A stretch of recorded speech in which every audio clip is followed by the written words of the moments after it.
Hi everyone.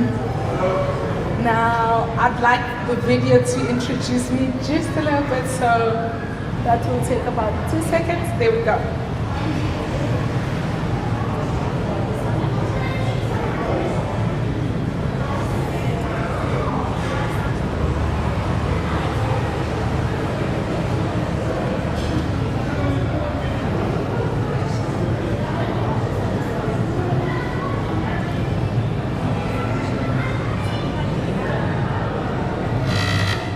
That is perfect without sound. Sorry, Nolitha, the music didn't work. That's okay. We can take it to the slide. Okay. Yes. Can I have the volume for this one, please? Hello? Hi!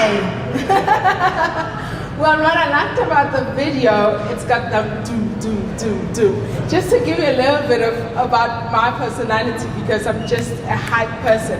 So I'm very interactive as a speaker. So I hope that you guys won't mind to make sure that I need to stay in my space.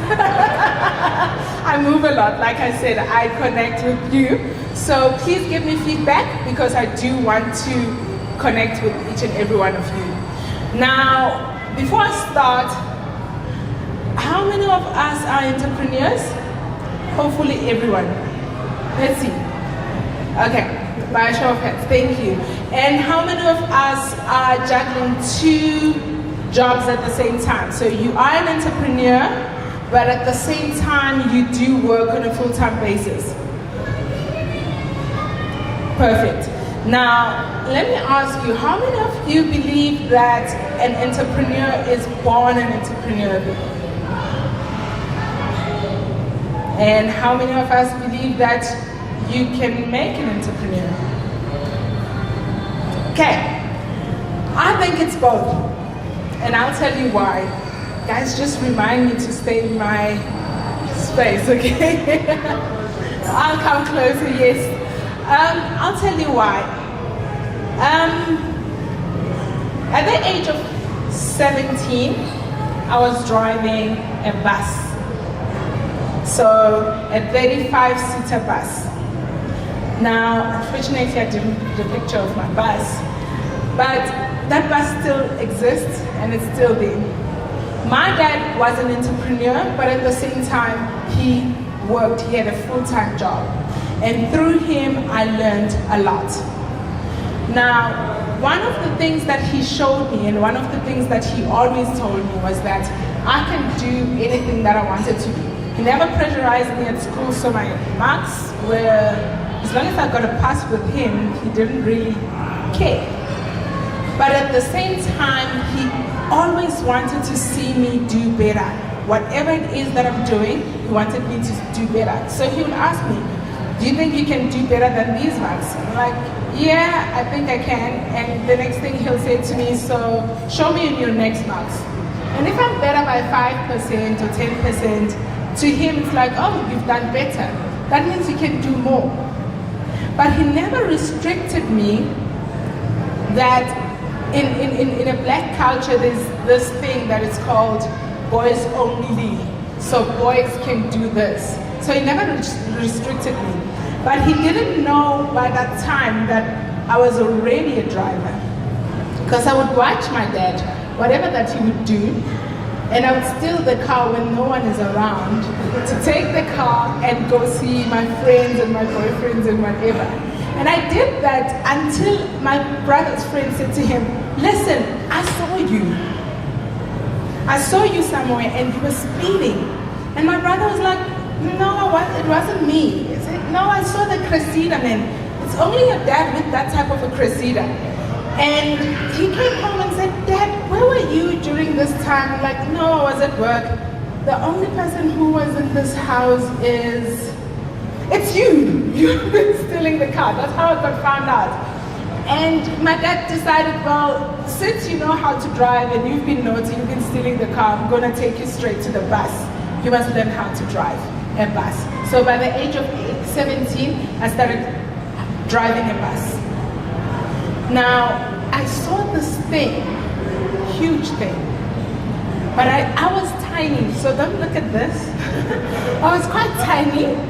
And I said to myself, yes, I can drive it. The very first time, I'm gonna be very vivid. So I'm a very visual person, so I need you to stay with me. I wore a bum short, a white bum short, white techies, a nice top, I think it was pink, because you know me and my pink. And I got into a bus, and we drove in the township. We went to the N3 highway, we went to town in Wadeville to fill up. And as I was driving, I couldn't help but feel from the core, right from the inside of me, that this is what I'm supposed to be doing. And I wasn't scared. I wasn't scared of other drivers. I wasn't scared that I'm not gonna stay in my lane. I was so confident. It was something that was from the core. And that gave me that thing to say, you can do anything. And from that day, I never looked back. I still worked, guys. I was a child at the age of 17. As soon as I was finished with my schooling, I went and I worked at a school where I was an administrator. Can I have my next slide? I was school administrator by the age of 19. How did that happen that by the age of 19 I would do that? After school, I said to my dad, I don't know what I want to do, but I want to study computers. I don't want to waste your money. Just give me a year's computer, basic computer. I just want to know what it is, computers, so that I knew computers would be the future. So hey, let me just do computers. And my dad said, okay, fine, I'll give you a year. So from the age of 18, I did a year's course in computers. Then when I was done, I was thinking to myself, what else can I do? And I discovered my mind has this amazing ability to visualize and to come up with ideas. And I said, if I go to schools and I tell them I'm willing to teach their students just basic computers, wouldn't they hire me? I mean, if I did that, what would happen? And I put together, at the age of 18, I was 18 at that time, I put together a proposal for schools to bring in computers and teach students how to, use a computer. And I went to all 6 high schools in the area called Fosterers. And I got turned down. One principal said to me, I don't think your idea will work, but I'm willing to give you a chance. There is a post for an administrator. If you apply for it, you might get it, but there's other candidates. And let's see what happens. And I thought to myself, good shot, let me apply. I applied. And when I applied, I got the job. My dad said, okay, fine, you work not far from school. That school, I work with it. We've got the scholar transport for that school. So in the morning, you will leave home, go fetch students from surrounding areas and bring them to the school. You will work from 8 o'clock till 3. At 3, you will take these students back home. Then you'll go back home and cook and clean the house. That's what I was doing. And that was my life. I didn't think that there was something wrong or something strange when I was driving that bus at the age of 19. Although I started to notice as I'm driving, a lot of people will look at me funny. They would give me second looks like, whoa, it's a woman driving, And to me, it didn't dawn to me, why are people looking at me funny? This is something I love doing. I enjoy doing this. But people were giving me second looks. Some of them were proud of me.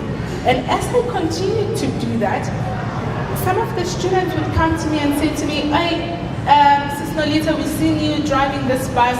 We're organizing a social. We're going to Johannesburg. We're going to Hartbeespoort Dam. Can you take us? And I'd be like, sure. at that time, it's not registering that I'm making a business. All I'm thinking is like, I'm driving people and I'm enjoying it. Like, it was fun for me to do it. I would ask my dad, oh, people want to go somewhere, can you charge them? And he would say, okay, fine. And whatever amount that he has charged, I would bring it home and give it to him. I didn't need the money, I was working for myself. So I'd give it to him. And my dad, somehow he saw a potential in me. He said to me, do you realize that you are bringing in business to the house? I said, no, I'm just driving. I don't want to bring business. I'm just doing what I love. Something I have passion for. And when you have passion, the rest follows you. Whatever it is, it will follow you. At the age of 20, the principal said to me, I need you to do what you had promised to do. The first time when you came to the school, I need you to do exactly that. At the age of 20, I raised over 25 computers for the school. There were actually 28 computers for the school, and I was a teacher, teaching students and the teachers how to operate a computer. That was in 20s. I finished matric in 1999. So that was when I was 18, when I turned 18. So I was 20 and I was already a teacher.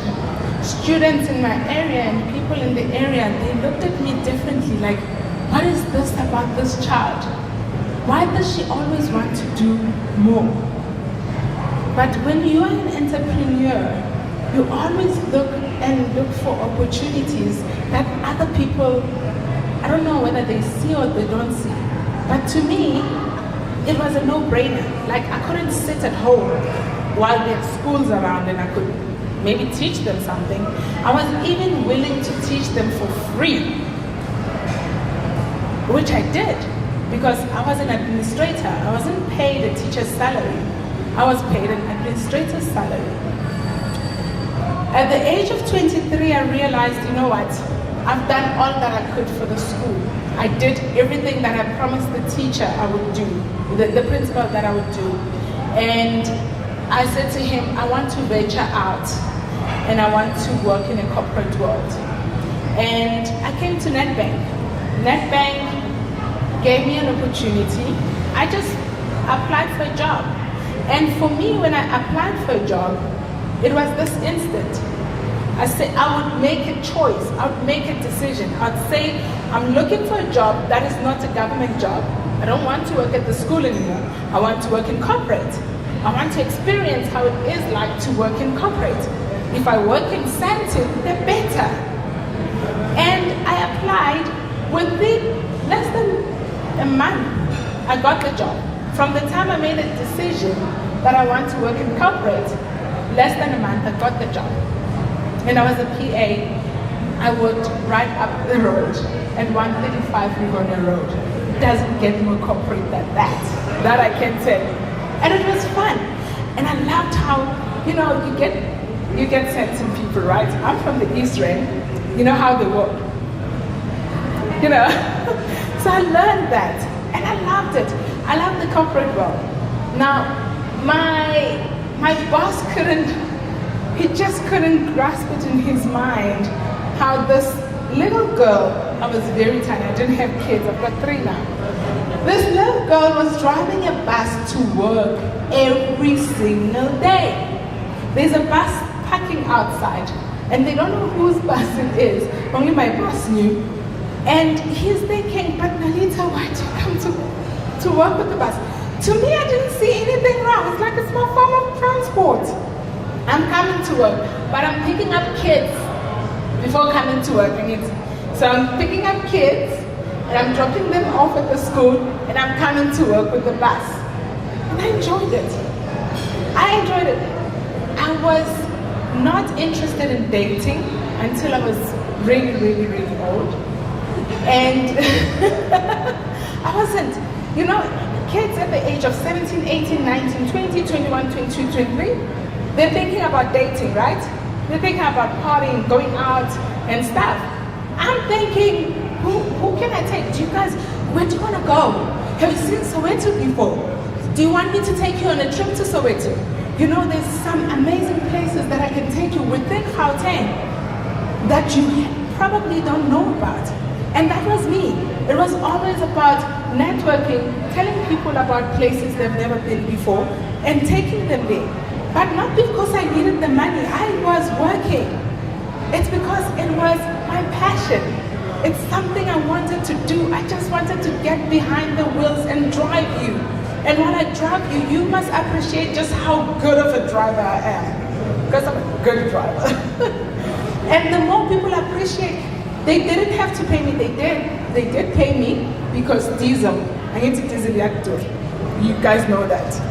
Now, they did need to pay me for the diesel.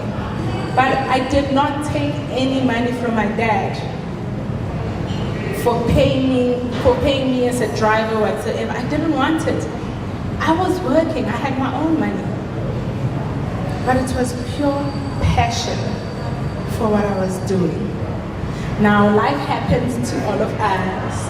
Then I started dating. You know when you date late and you don't know how to date, and then you will meet that one big person who will just mess you up. And I got messed up a little bit. And I got pregnant. But, you know, I got pregnant and he went home to lobola me, you know, the rest. And within a year I realized, you're not it. I don't want you. I want to leave you. And for me, it was just that instant decision. I didn't want to let him ruin me even more. But it was like, you know what? I don't want to be with you anymore. I need to leave. And I made that decision and I left. But with the support of my dad. Can you please show my dad? There, that's my mentor. That's my dad. With the support of my dad, he allowed me to leave the guy. But one of the things that was always there, I was still a driver. I got a contract with Swallows Football Club. You guys, you know Swallows, the football club. I was their driver. The feeding team, I was their driver. I would drive 3 teams in one day, and I didn't mind. I would drive in stilettos and go into the field in these stilettos, and I'd love it. And I did it my way. I wasn't doing it as a guy. I didn't try to pretend to walk like a guy. I would, you know, you guys, some of you know me and it's not the first time that you're seeing me. There's 2 things about me. I love looking good, right? I look good. I love pink. My colors are pink, as you can see everywhere, it's pink. So you can imagine, I'm a typical girl. I didn't try to be a typical bus driver. I didn't try to wear those shoes that the bus drivers wear, which maybe I should have now that I'm learning about Shaq, you know. But I did it as me, in my stilettos, driving a bus. And that guy, he allowed me. He would always, you know, my dad was amazing. If I said, "Ba," because I was never a problem child. So I'll just say to him, "Ba, listen, I need to do this." He'll say, "Okay, are you sure?" "Yes, I'm sure." "Okay, go do it." When I met, the guy who lived my life, well, he didn't. When I met him, I remember my dad saying to me, "He's not a guy for you. He's not a good guy." But I didn't see it, I need to love. No, Pa, I'm in love. And Pa said, "Okay, fine. If you want to marry him and he comes here, he wants to marry you, that's fine." But when I changed my mind, I still went to Papa. I've changed my mind. I don't like this guy anymore. And I went out. It wasn't about, "No, Nolitha, he's already paid lobola for you. What are we going to do?" It's like, "Okay, perfect. What are you planning to do?" "No, I want to leave him." "Perfect. Do you have a strategy? Do you have a game plan?" "Yes, I do." "Execute it. I'll support you 100%. When you're an entrepreneur, let me tell you something. It's always good to have that one person who will support you, who's got your back no matter what. And that guy was that for me. So that's how I got into life coaching. I got into life coaching because I needed to now work on this, that he gave me. So I became a life coach. I quit my job. I was still driving. I quit my job and I started a Kanya Life Coaching. And with Kanya Life Coaching, I was gonna go out there and I was gonna encourage young girls and women not to stay in relationships and abusive relationships. They didn't need to. That's what I was gonna do, and it was gonna give me lots and lots of money. It didn't. People needed my services. They would come to me and say, and cry on my shoulders, and me being me, and allow them. But when it's time to pay, it's like, oh yeah, but this service is good. We appreciate you, but you can't eat appreciation, isn't it? I've got a child. I've got a young child. I'm a single mother. I can't eat appreciation. I need money. And it was hard, but I still had my dad and I still had my buses. Because with my buses on weekends and weekdays, I could still drive the Swallows boys. It went to church people approaching me saying, hey, we've got a conference here, we've got a conference there, please take us, and I would take them. And it became socials. Like we could have a social here, and you guys say, hey guys, I want to go to wherever, to Soweto, want to go to Artis, we want to go to Mpumalanga, I want to go to Durban, and I would take them. And for me, being behind the wheels was pure joy. It was pure joy. And sadly, in 2011, my brother passed away. He died of brain cancer. He was my dad's he was also a driver. And I learned how to drive sometimes like a maniac from my brother. Because he taught me how to drive fast and knowing how to control the car. Because you must remember, if you decide to drive fast, you must know how to react to a vehicle should it want to crash. You should know how to. Right. Now, my story is about entering or penetrating a man's world. You guys know trucking, right? How many women do you know who are in trucks? Or who do trucks? Or who drive trucks? Or who have an interest in trucks? Who own trucks? Oh, just one. And it's a very male-dominated industry, right? More than that, it's also an industry that is very old. Not a lot of youngsters get into that industry. So there's a lot of processes in the way that they have done things. So how to penetrate a man's world? It's a blog that I've started, but it's also a passion of mine because when I was driving buses, I didn't know that it was a path for me that will lead me to owning my very own trucking company. It's called Nolitha TS. When I entered the industry, I was still working. And I worked as a PA to the CEO. And they were looking for the ponds, obviously, but then they were looking for black female owners of bus companies. And they said, guys, do you know anyone who would like to do trucking? And I raised my hand high. There's something significant about raising your hand in whatever industry. There's something significant. Because if you raise your hand high and it's within your passion, magic happens. And that's exactly what happened with me. I raised my hand high and I started with one truck. I bought a truck, I drove it to work. I remember just taking it from Scania and I'm going and they couldn't believe that I could drive it. Hey, I could drive a bus. So a truck was nothing, but I went into this industry because it's my passion. Now, when you go into a new industry, there's a lot of things that will happen. There are a lot of opportunities, but there are also a lot of threats. Sometimes such an industry, if you're an innovative person like me, as you have heard my story, you'll want to do things differently. You will be bullied because who are you, such a young girl, wanting to do this thing? Who are you? Actually, they call me Nolitha. Don't do that. I don't like it. They call me Nolitha. But one of the things is that it also presented a lot of opportunities for learning. Because when I went in, I didn't say, hey guys, I know everything. I was like, I know nothing. Teach me. When you go into something from a space of nothingness, things flow.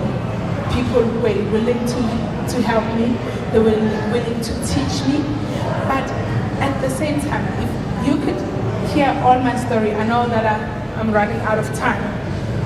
One of the things was consistent is that I was always following my path and passion. What am I passionate about? Driving.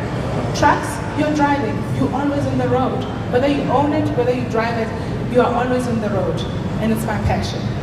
But more than that, how can I encourage young women to also follow their path, to follow their passion, no matter what the industry is?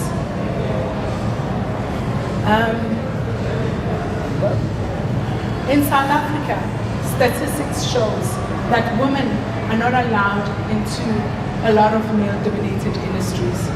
And I hope that as we are sitting here, we can encourage women to be in management roles, women and young girls to be in industries that are really just reserved for guys. Think about driving as an example.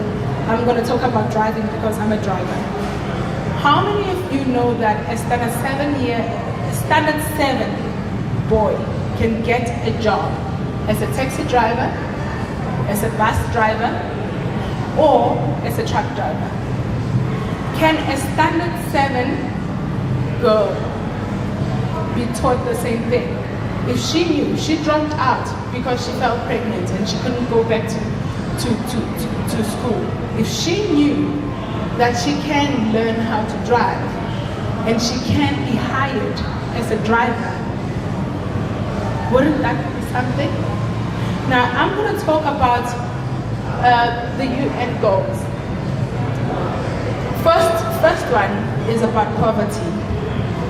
If girls and young girls knew that they had a choice about their lives, do you think, now what causes poverty?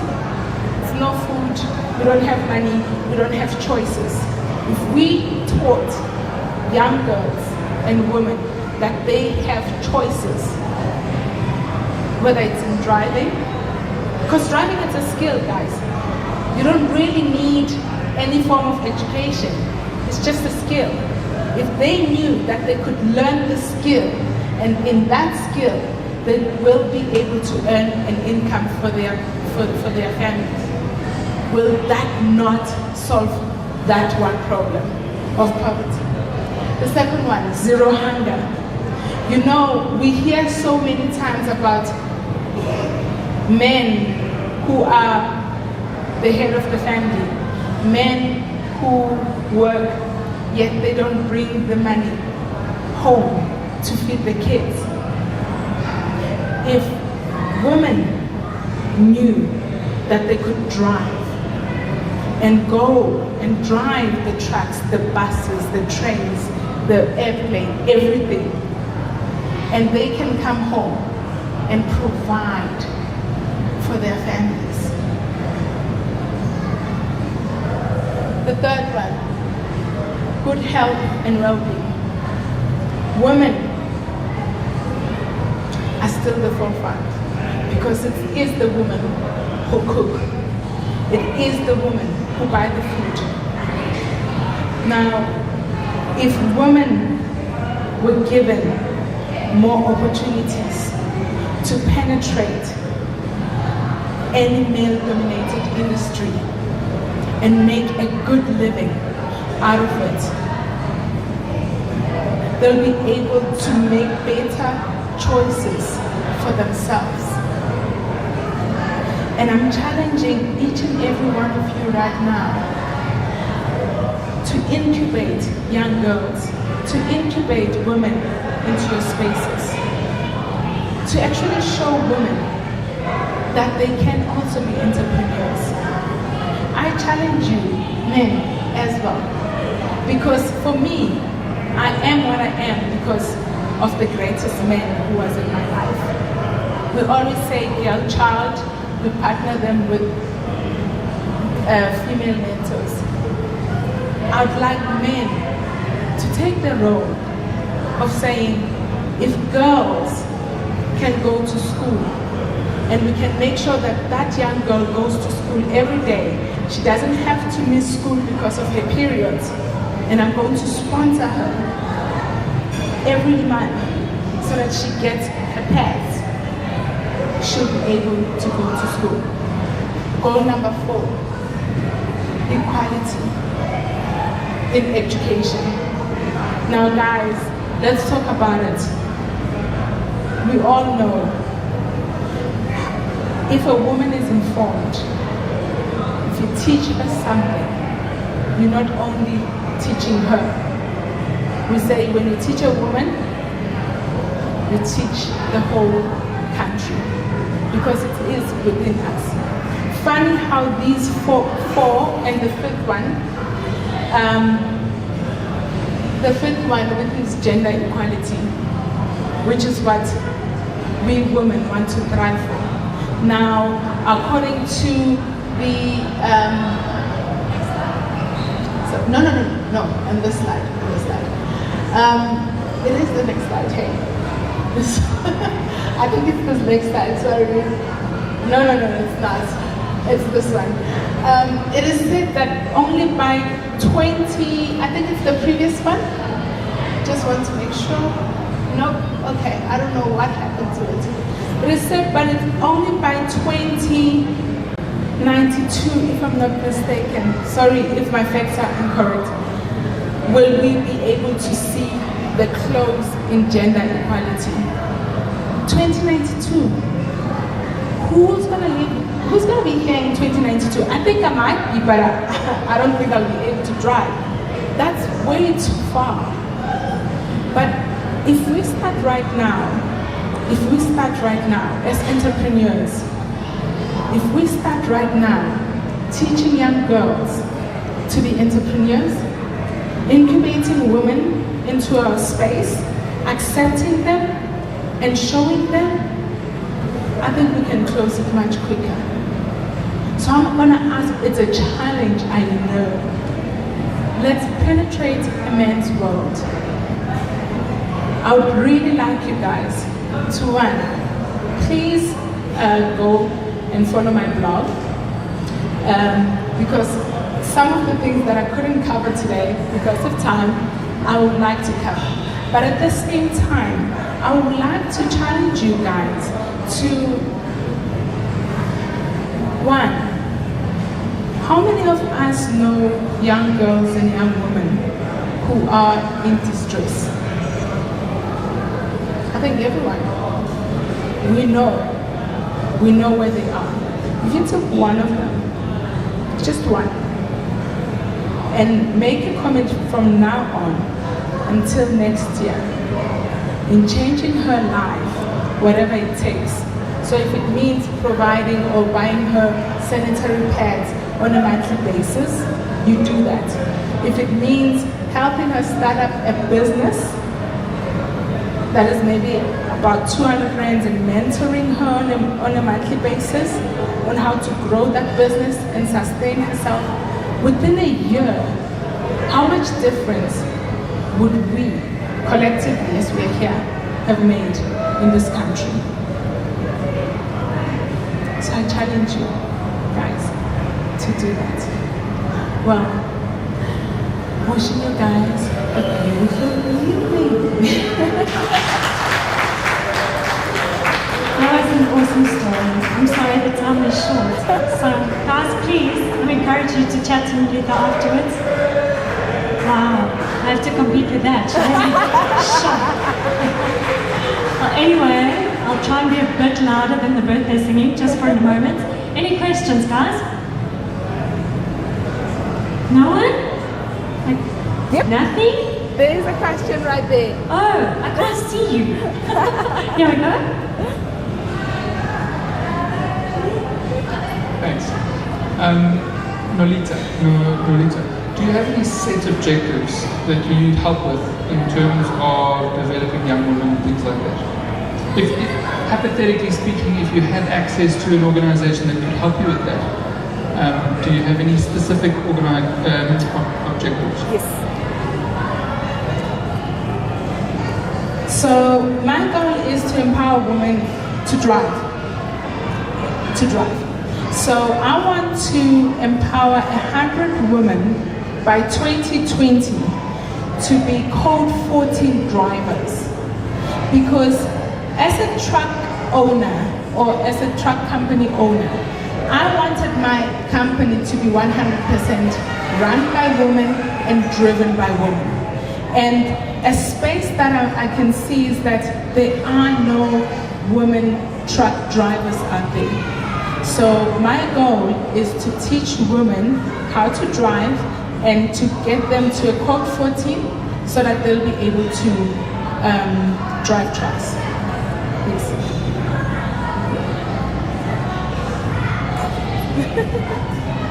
Anyone else?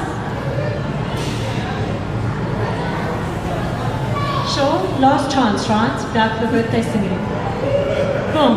Thank you, Nolitha. That was amazing. Yeah, thank